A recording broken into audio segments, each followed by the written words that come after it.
കുരിശു ചുമന്നവൻ ഗിരിമുകളേറി വിരിച്ചു കൈകാൽകളെ അതിന്മേൽ.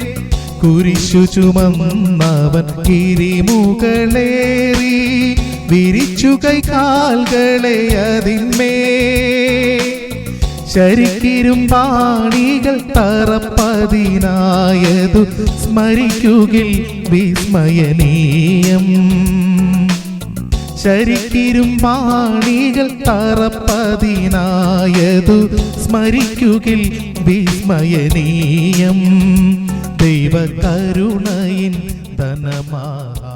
ക്രിസ്തുയേശുവിന്റെ നിസ്തുല്യ നാമത്തിൽ ശുഭ സന്ദേശത്തിലേക്ക് സ്വാഗതം. വിശുദ്ധ വേദപുസ്തകത്തിൽ മത്തായി എഴുതിയ സുവിശേഷം 12-ാം അധ്യായം 17-ാം വാക്യത്തിൽ നാം ഇപ്രകാരം വായിക്കുന്നു: ഇതാ ഞാൻ തിരഞ്ഞെടുത്ത എൻ്റെ ദാസൻ, എൻ്റെ ഉള്ളം പ്രസാദിക്കുന്ന എൻ്റെ പ്രിയൻ. ഞാൻ എൻ്റെ ആത്മാവിനെ അവൻ്റെ മേൽ വയ്ക്കും, അവൻ ജാതികൾക്ക് ന്യായവിധി അറിയിക്കും. ദൈവം പ്രവാചകനായ യെശയ്യാവിൽ കൂടെ ക്രിസ്തുവിനെ കുറിച്ച് പറയുന്നു: ഇതാ ഞാൻ തിരഞ്ഞെടുത്തിരിക്കുന്ന എൻ്റെ ദാസൻ. ക്രിസ്തുവിനെ പുത്രൻ എന്ന് മാത്രമല്ല ദാസൻ എന്ന് വിളിച്ചിരിക്കുന്നു. ക്രിസ്തു എല്ലാ ജാതികൾക്കും, യഹൂദന്മാർക്കും ജാതികൾക്കും നീതി പ്രസംഗിക്കും. ദൈവത്തിന്റെ സർവ്വസമ്പൂർണതയും അവനിൽ നിറഞ്ഞു കവിയുന്നു. അവനിൽ സർവ്വസമ്പൂർണതയും വസിക്കുവാൻ പിതാവിന് ഇഷ്ടമായി. സർവ്വമാനവരാശിയെയും പാപത്തിൽ നിന്ന് വീണ്ടെടുക്കുവാൻ ക്രിസ്തു ക്രൂശിൽ മനുഷ്യന്റെ പാപത്തിന്റെ ശിക്ഷ ഏറ്റെടുത്തുകൊണ്ട് യാഗമായി തീർന്നു. 3-ാം ദിവസം മരിച്ചവരിൽ നിന്ന് ഉയർത്തെഴുന്നേറ്റു. ദൈവത്തിന്റെ ആത്മീയ അനുഗ്രഹങ്ങളെല്ലാം ക്രിസ്തുവിൽ നമുക്ക് ലഭ്യമാണ്. അവനിൽ വിശ്വസിക്കുന്നവന് നിത്യജീവൻ ലഭിക്കുന്നു. നാം ക്രിസ്തുവിനെ രക്ഷകനും കർത്താവുമായി സ്വീകരിക്കുമ്പോൾ നാം സ്വർഗത്തിലെ സകല ധനത്താലും അനുഗ്രഹീതരാകും. പുത്രനുള്ളവന് ജീവനുണ്ട്. പുത്രനെ തിരസ്കരിക്കുന്നവന് എന്താണ് സംഭവിക്കുന്ന കാര്യം